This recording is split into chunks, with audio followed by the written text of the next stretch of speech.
Hello everyone.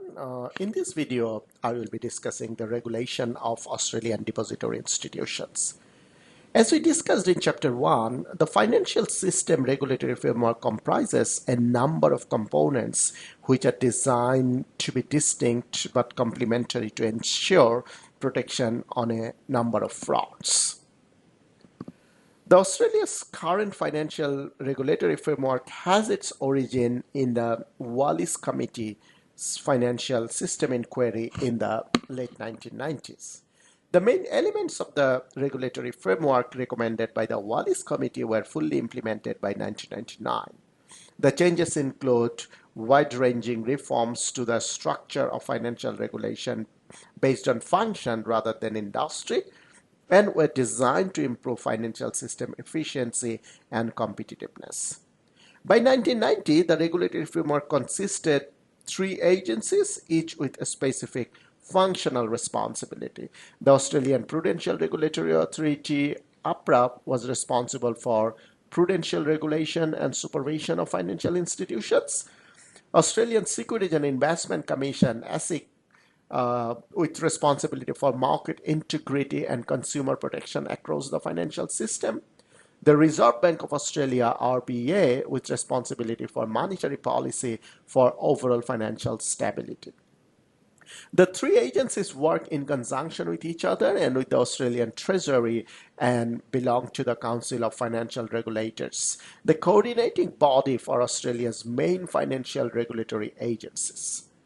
The 2014 Murray Financial System Inquiry interim report stated that Australia's regulatory structure has served us well, and the parameters defined by the Wallis Inquiry remain broadly valid. However, market developments, technological advancement, and stakeholder feedback suggest there is value in re-examining certain aspects. Now, we will be discussing them in a few of our future lectures. Australian Prudential Regulatory Authority is responsible for prudential regulation of the financial services industry. It supervises all depository institutions, friendly societies, life and general insurance companies, and most members of superannuation industry. APRA develops prudential policies that balance financial safety and efficiency, competition, constantability, and competitive neutrality. Australia's depository institutions are regulated by APRA under one licensing regime and are covered by the depositor protections provisions of the Banking Act 1959 and the Financial Claims Scheme.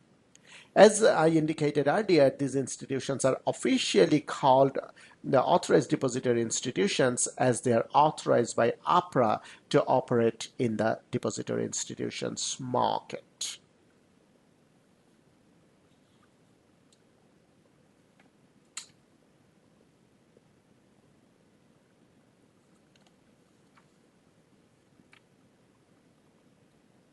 The Banking Act gives APRA the power to act decisively in the interests of depositors, including the power to take control of institutions in financial distress or in cases of a breach of regulatory requirements.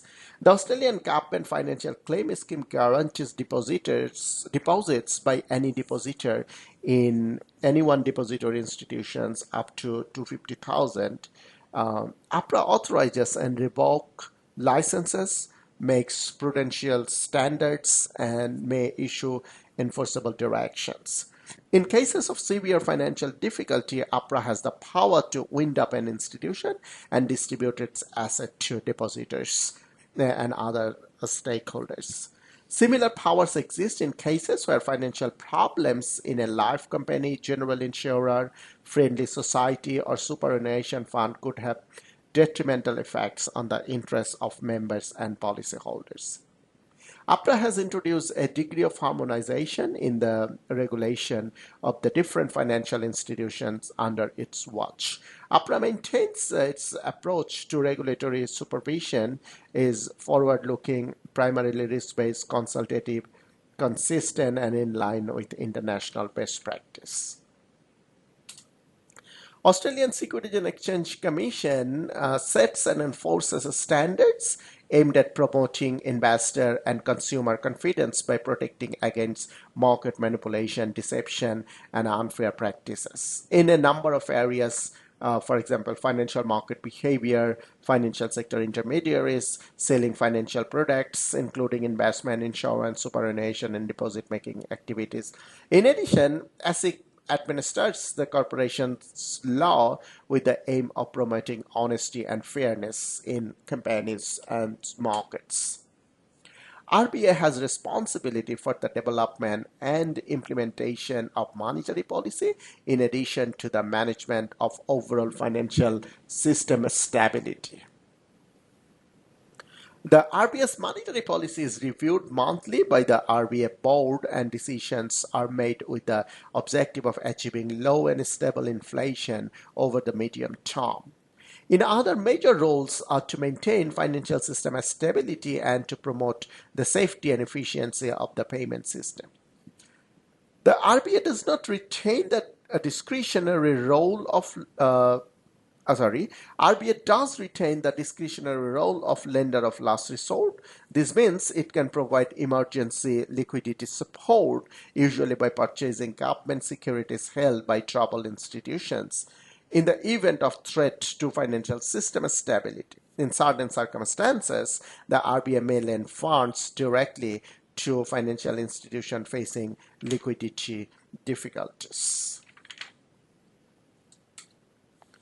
For more information about the regulatory framework and regulatory activities performed by these components are available in these websites. So that's the end of our discussion on Chapter 2. Thank you very much.